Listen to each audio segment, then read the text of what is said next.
네, 우리에게 아주 익숙한 나사로를 다시 살리신 이야기입니다.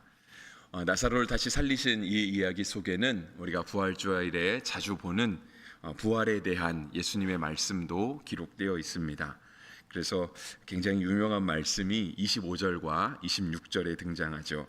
예수께서 이르시되 나는 부활이요 생명이니 나를 믿는 자는 죽어도 살겠고 무릇 살아서 나를 믿는 자는 영원히 죽지 아니하리니 이것을 내가 믿느냐 하신, 우리 부활절에 자주 보는 말씀, 우리가 많이 암송하고 있는 말씀도 이 나사로를 다시 살리신 장면에서 나타난 말씀입니다. 오늘 본문 1절에 보시면 어떤 병자가 있으니 라고 시작합니다. 마치 예수님과 나사로가 특별한 관계가 아니었던 것처럼 그냥 예수님께서 생활하시던 중에 그냥 우연찮게 한 병자가 있었던 것처럼 본문은 시작하고 있습니다. 하지만 오늘 본문의 주인공에 해당하는 나사로도 그렇고 그의 두 여동생 마르다와 마리아도 그렇고 이들은 예수님과 조금 특별한 관계를 가지고 있는 사람들이었습니다. 그래서 그에 대한 표현을 5절에서 보시면 예수께서 본래 마르다와 그 동생과 나사로를 사랑하시더니 라고 되어 있습니다.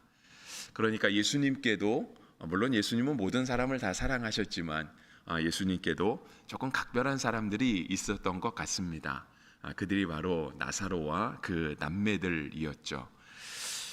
그래서 그 또 특별한 표현 중에 하나가 이제 2절에 나타나는 표현입니다. 그래서 그 마리아라고 하는, 그러니까 마지막 막내처럼 여겨지는 여인인데요.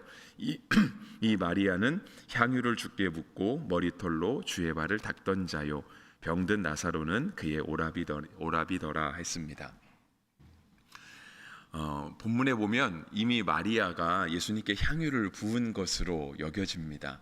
그러니까 예수님이 마지막 십자가를 지시기 전에 제자들과 만찬을 나누고 있을 때 보통 그러한 때라고 성경은 말씀하고 있는데, 그때 바로 예수님의 발에 향유를 붓고 예수님의 발을 씻겨드린, 그래서 예수님의 장례를 준비했던 사건, 다른 복음서에도 이 사건을 기록하고 있는데 마리아가 바로 그 여인이었다라고 요한복음은 기록하고 있습니다. 그런데 이제 성경은 꼭 시간의 순서에 따라서 쓰이지는 않았습니다. 그래서 실제로 11장 2절에 기록된 마리아가 향유를 부은 사건은 요한복음에서는요 12장에 가서 드러나게 됩니다. 그런데 본문이 밝히고자 하는 것은 나사로가, 그리고 그 두 동생 마르다와 마리아가 우리가 누가복음에서 이미 살펴보았기도 했지만 예수님께는 아주 특별한 사람들, 예수님의 사랑하는 사람들이었다라고 하는 것을 우리에게 보여주고 있는 거죠. 그런데 그런 나사로가 병들었다라고 하는 거예요. 그래서 이제 6절에 보시면 나사로가 병들었다 함을 들으시고라고 되어 있습니다. 나사로가 든 병은 사실상 죽을 병이었습니다. 그러니까 더 이상 살기 어려운 생의 마지막을 준비해야만 하는 그런 병이었고요. 예수님은 6절에 보시면 이틀을 더 유하셨다라고 되어 있는데 그 이틀이 지나는 동안 나사로는 그의 죽음을 맞이할 수밖에 없는, 아마 지금도 병들고 이틀 후에 죽는 병이라고 한다면 굉장히 의사가 손 쓸 수 없는 그런 중병이라고도 여길 것 같습니다. 물론 성경 안에서 나사로가 언제 병이 들었는지는 정확하게 이야기하고 있지 않아서 그가 얼마나 오랜 시간 동안 병치레를 했는지는 알 수 없지만 예수님은 분명 이 모든 사건들을 다 알고 계셨고요. 이틀이 지나면 나사로가 살지 못할 것이다 라고 하는 것을 예수님이 모르지 않으셨는데 예수님은 거기서 이틀을 더 유하신 것입니다. 그런데 그렇게 병든 사람이 누구였냐면 바로 예수님의 사랑하시는 사람, 예수님께는 아주 특별한 사람들이었다라고 하는 거예요. 그러니까 예수님께는 아주 특별한 사람이었는데요, 그들이 병들어 죽게 되었을 때 예수님은 바로 가지 않으셨습니다. 그리고 이틀이라는 시간을 더 유하고 가셨죠. 이것이 사람들에게는 잘 이해가 되지 않았습니다. 물론 제자들에게도 이해가 되지 않았죠. 이후로 등장하는 제자들과 예수님의 대화에서도 이 사건은 잘 이해가 되지 않았습니다. 먼저 이해가 되지 않았던 것은요, 예수님께서 다시 나사로를 살리러 가신다는 그 말씀 자체, 그 예수님의 그 결정 자체가 제자들에게는 이해가 되지 않았습니다. 그것은 왜 그러냐면 8절에도 나와 있는데요. 제자들이 말하되 랍비여 방금도 유대인들이 돌로 치려 하였는데 또 그리로 가시려 하나이까. 이 베다니라고 하는 동네는 예루살렘과 아주 가까운 동네였습니다. 참고서를 살펴보면 예루살렘과, 그러니까 유대인들이 돌로 치려고 했던 그 예루살렘과는요 한 2km에서 3km 정도, 그러니까 아주 멀리 봐도 한 3km 정도 안팎에 있는 거리였다라고 하는 거죠. 우리가 요즘도 생활하다 보면 이렇게 조금 발로 많이 뛰시는 분들이 있습니다. 물론 사무실에서 하루를 보내시는 분도 있고 주로 자동차에서 하루를 보내시는 분들도 있지만, 생활하시는 모습에 따라서는 이렇게 걸어서 이렇게 좀 활동적으로 일하시는 분들도 있습니다. 요즘도 건강을 위해서 만보 걸으려면 3km는 제가 알기는 걸어야 되는 걸로 알고 있습니다. 만보 채우는 게 쉬운 게 아니더라고요. 그러니까 예수님께서 2, 3km 떨어진 거리를 가시고자 하시자 했다면 충분히 가실 수 있는 거리였고요. 또 2, 3km밖에 떨어지지 않았는데 2, 3km 떨어진 거리에서 누군가가 예수님을 돌로 치려 죽이려 했다라고 한다면, 실제로 예수님이 현재 계신 이 자리도 그렇게 안전한 자리라고 하는 뜻은 아닌 것이죠.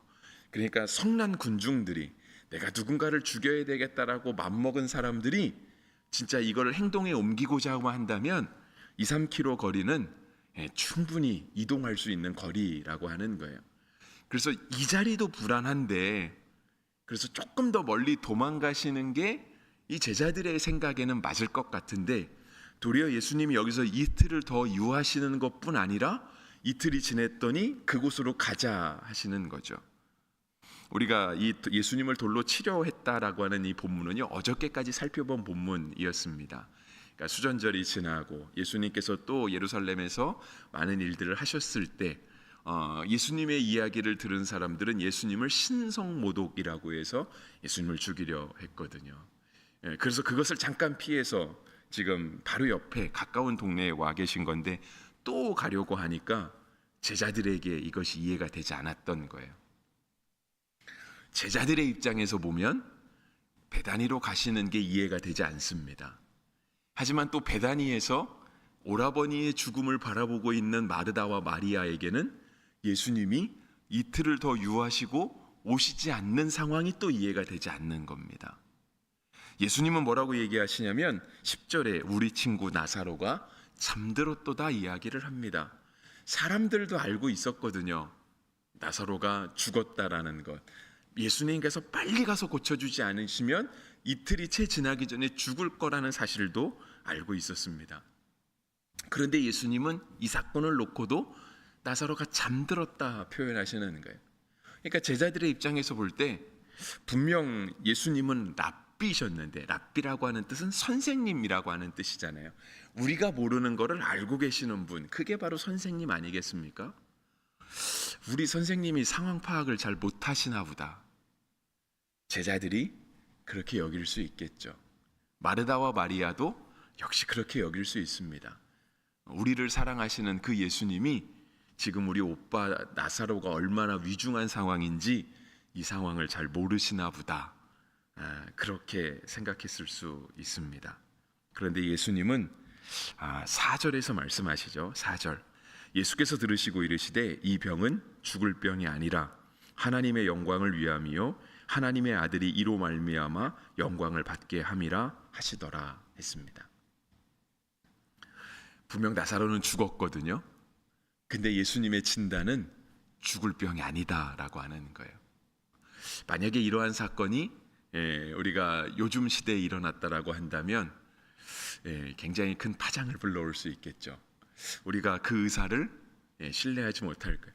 이틀 만에 죽을 만한 사람을 죽을 병이 아니라고 진단을 내리는 의사를 우리가 믿기 어려운 거죠. 근데 예수님께서 하시는 말씀은요, 그 뒷부분에 있는 거예요. 이 일은 하나님의 영광을 위함이다라고 하는 거죠. 지금 이 일이 우리 가운데 일어난 것은 일어난 것 자체는 우리에게 일어난 일이지만 실제로는 하나님의 영광을 위함이다. 이것은 나의 인생 속에 나의 사건으로 일어난 것이지만 실제는 이것은 나 개인의 일이 아니라 하나님께서 영광을 받으시기 위해서 하나님이 나라는 사람을 통해서 현재 이루어 가시는 일일 뿐이다 라고 말하는 거예요. 우리 존재 자체가 하나님의 존재, 하나님의 영광을 위한 도구라고 하는 뜻이죠. 우리가 이렇게 표현하면 잘 이해가 안 될 수 있어요. 하나님이 사람을 도구로 여기시나? 하나님은 수많은 사람을 지어 놓으시고 그냥 그 사람을 말씀으로는 사랑하신다고 하시지만 실제로는 하나님의 영광을 위해서 그냥 우리 한 사람 한 사람을 사용하실 뿐이신가? 그렇게 오해할 수도 있는 거예요. 그런데 하나님의 영광을 위함이다 라고 말씀하시는 것, 그리고 예수님께서 하나님의 아들로 인정되기 위함이다 라고 하시는 것은요, 곧 우리의 믿음을 위하신다 라고 하는 뜻인 거예요. 예수님께서는 우리의 믿음을 견고하게 하기 위해서 우리의 삶에 일어나는 모든 일들이 그냥 나 혼자 이 땅에 왔다가 이 땅에서 한평생 살아가고 이 땅에서 삶을 마무리하는 것으로 끝내기를 원하시는 것이 아니라 하나님께서 아주 귀하게 지으신 인생, 하나님의 놀라운 뜻을 가지고 지으신 인생이 단지 사람의 일로 끝나는 것이 아니라 하나님께 영광을 돌릴 수 있는 아주 고귀한 인생으로 변화되기 위해서, 그러한 인생으로 쓰임받기 위해서 하나님은 우리의 모든 인생사들을 주관하고 계신 것입니다. 현재의 입장에서만 보면 이해가 되지 않습니다. 예수님이 또 죽으러 가신다고? 그러니까 오늘 본문 마지막 16절에 보면 도마가 뭐라고 하냐면, 디두모라고도 하는 도마가 다른 제자들에게 말하되 우리도 주와 함께 죽으러 가자. 왜냐하면 예수님이 자기를 돌로 치려 죽이려 하는 그곳에 다시 가신다고 하니까 이 도마라고 하는 사람이 전우회가 발동이 된 거지. 의리가 발동한 거예요. 우리 선생님이 죽으러 간다, 우리도 같이 죽으러 갑시다. 우리도 주와 함께 죽으러 가자라고 제자들을 선동하고 있을 정도로, 실은 제대로 이해한 것은 아니죠. 제대로 이해한 것은 아니지만 그러한 모습으로 나타날 수도 있다라고 하는 거예요.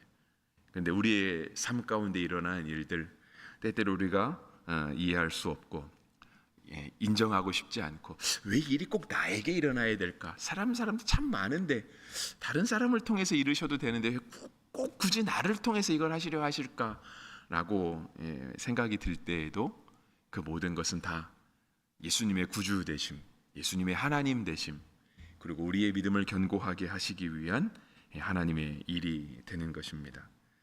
그래서 우리가 잘 알고 있는 말씀에도 보면 고린도전서에서 그렇게 얘기하시죠. 우리는 살아도 주의 것, 죽어도 주의 것, 먹든지 마시든지 다 주의 영광을 위하여 하라. 고린도전서 10장 31절 그렇게 말씀하고 있잖아요. 그런즉 너희가 먹든지 마시든지 무엇을 하든지 다 하나님의 영광을 위하여 하라라고 되어 있습니다. 그래서 실은 우리 가운데 일어나고 있는 모든 일들이요, 때때로 이해가 되지 않아도요, 그것이 곧 하나님의 영광을 드러나는 일로 우리에게 자리매김할 수 있어야 돼요. 오늘도 우리는 많은 일들을 보내지 않겠습니까? 물론 너무 일상적인 일을 보내기 때문에 특별하게 생각되지 않을 수 있습니다. 물론 우리의 인생 속에 특별하게 여겨지는 일들은 그렇게 많지는 않죠. 한 번씩 이렇게 점을 찍고 가는 것처럼 일어납니다. 근데 그러한 일들이 우리에게뿐 아니라 우리 하나님께도 다 영광이 되어지는 일이어야만 되고요, 우리에게도 그러한 것들이 이러한 일로 우리의 믿음이 더욱더 견고해지고 하나님이 드러나는 일로 우리의 삶에 자리매김될 수 있어야 돼요. 하나님, 저는 이러한 일이 저에게 있는 게 싫습니다. 하나님, 저는 이런 것들은 내가 원하던 인생이 아니었습니다. 하나님, 내가 다음 생에 다시 태어난다면, 그죠? 이 기독교적인 말은 결코 아니죠, 그죠? 우리에게 다음 생은 아니잖아요. 그건 다른 종교가 이야기하는 거죠. 그건 윤회를 생각하는 다른 종교가 말하는 삶이고요, 우리에게는 한 번의 인생, 아주 고귀한 인생인 거예요. 근데 그렇다라고 한다면 하나밖에 없는 건 굉장히 소중한 거잖아요. 그런데 그렇다라고 한다면 그 하나밖에 없는 인생, 한 번밖에 없는 인생이 하나님의 영광을 드러내고 그 일로 인해서 우리의 믿음이 더욱더 견고해지고 우리가 그렇게 하나님과 함께 살아가는 그런 인생이 되어야 할 것입니다. 그래서 실은 믿음은요, 누구를 보냐라고 하는 문제예요. 믿음이라고 하는 것은 실제로 우리의 가운데 일하시는 분이 누구신가라고 하는 것을 제대로 깨닫는 데 믿음이 있습니다. 그러니까 나사로도 그렇고 제자들도 그렇고 마리아 마르다도 그렇고 도마도 그렇고 이렇게 이어지는 모든 일들을 그냥 이것이 다 나의 선택이다, 그냥 내가 내 인생을 바라보는 것이다라고 생각하면 그것 가지고 하나님께 영광을 돌릴 수도 없고요. 실은 되어지는 모든 일들 속의 결론은 이래서 하나님이 영광을 받으셨어라고 될 수 있지만 실은 우리는 그 일의 주인공이 될 수는 없는 거예요. 그 일에 관여하는 사람은 될 수 없는 거예요. 근데 우리가 주님을 바라볼 수 있다라고 한다면, 그러니까 되어지는 모든 일들 속에 이건 하나님이 하시는 거야. 하나님 오늘도 우리 함께 계시. 이거 믿음으로 고백하잖아요. 하나님 우리 함께 계시다고. 그래서 우리 가운데 일어나는 일을 다 하나님이 인도하시고 하나님이 만들어 가시는 이야라고 한다면 우리는 그 일에 함께 동참할 수 있는 사람이 되는 거죠. 제자들에게 있었던 사건, 오병이어 사건도 있었잖아요. 요한복음에서 이미 지나왔는데 오병이어 사건이 있은 다음에 예수님은 혼자 기도하러 가시고 제자들은 갈릴리 호수 건너편으로 가라고 예수님께서 먼저 보내시죠. 그래서 이제 예수님은 밤이 맞도록 기도하시고 제자들은 밤이 맞도록 호수를 건너갑니다. 근데 호수를 건너가고 있는 동안에 갈릴리 바다에 갈릴리 호수에 풍랑이 일잖아요. 제자들이 열심히 가죠. 정말 열심히 갑니다. 제자들 중에 최소 5명은 어부라고 생각하고 있거든요. 그리고 그 어부들은 갈릴리 바다에서 잔뼈가 굵은 어부들을 이었어요. 그래서 성경의 표현에 보면 그들이 10여리쯤 갔다라고 표현하고 있어요. 여러분 10여리면 적은 거리는 아니죠. 못해도 4km는 되는 거잖아요. 베다니와 예루살렘의 거리보다 더. 근데 그것도 환한 낮에 햇살 좋은 따뜻한 날도 아니고 풍랑 있는 캄캄한 밤에 바다 위에서 그렇게 갔다. 제자들의 실력도 없지는 않은 거예요. 대단한 실력인 거죠. 근데 도저히 안 되겠다 생각하잖아요. 근데 그거를 보고 주님이 오세요. 주님이 와요. 주님이 왔을 때 제자들이 놀라죠. 귀신인가 하고 놀라잖아요. 근데 예수님을 영접해 드렸더니 그들이 가려는 곳에 이르게 되었다라고 성경은 기록하고 있거든요. 믿음은 누구를 보냐의 문제입니다. 풍랑이는 바다를 보면 내 실력으로 아무리 가려고 해도 죽겠구나 이게 보이는 거고요. 풍랑이는 바다를 찾아오시는 예수님을 보면 이제 살겠구나라고 하는 게 보이는 거예요. 믿음은 누구를 보냐의 문제입니다. 그래서 오늘 본문 가운데 나사로의 결론은 우리가 잘 알고 있습니다. 나사로는 살아나죠, 그죠? 내일 본문을 통해서 살아나는 그러한 일들이 있게 될 텐데요. 실제로 이 일들이 오늘 우리 가운데도 적용되기를 바랍니다. 실은 적용하기가 그렇게 쉽지는 않아요. 왜냐하면 결론을 알면 적용하기가 쉬운데 우리는 결론을 모르잖아요. 여러분 오늘 저녁에 우리가 어디 있을지 우리 알 수 있을까요? 몰라요. 모릅니다. 물론 별일 없으면 집에 있을 거예요. 하지만 하루 동안에 무슨 일이 일어날지 알 수 없죠. 결론을 알 수 없어요, 우리는. 그래서 실은 오늘 하루 동안에 일어나는 일들, 우리는 우리의 인생의 결론을 모르잖아요. 그러니까 우리의 인생 가운데 일어나는 일들을 다 하나님의 일이라고 생각하고 하나님의 영광을 드러내고 그 일들로 통해서 우리의 믿음이 견고해지는 것, 이게 말하기는 쉽지만 적용하기는 쉬운 게 아닙니다. 그리고 나한테는 그나마 적용할 수 있어요. 근데 우리 자녀들에게 적용하기는 참 어렵습니다. 그러니까 우리가 자녀들을 위해서 기도할 때 하나님 우리 자녀들의 삶을 정말 그렇게 자녀들이 알 수 없는 길로 풍랑 있는 물론 풍랑 있는 바다를 경험하고 죽음에서 살아나는 경험을 하면 그만큼 그들의 믿음이 더 견고해지긴 하겠지만 그렇다고 해서 부모된 우리가 우리의 자녀들의 삶을 풍랑 있는 바다의 한복판으로 인도해 주십시오 그렇게 기도하지는 않잖아요. 그러니까 그나마 나한테는 적용할 수 있는데 우리 자녀들에게 적용하기는 더 어렵다라고 하는 거예요. 그런데 우리의 삶은 우리의 삶이나 자녀의 삶이나 그 누구의 삶도 다 주님 손에 있거든요. 주님이 완전하게 일하실 것을 믿으면 우리는 그 믿음을 바라보고 우리의 삶을 주님께 맡길 수 있는 거죠. 우리의 자녀의 삶도 주님께 맡길 수 있는 거고 우리의 모든 교회의 것들도 다 주님께 맡겨드릴 수 있게 됩니다. 그래서 무엇을 보고 있는지, 오늘 우리의 믿음은 누구를 향하고 있는지 그것을 다시 점검해 보시기를 바라고요. 주님이 인도해 주시고 계신다라고 하는 사실을 우리가 믿을 때 우리가 주님이 인도하시는 곳에 가겠구나라고 하는 그런 확신을 갖게 되기를 주의 이름으로 축복합니다. 기도하겠습니다.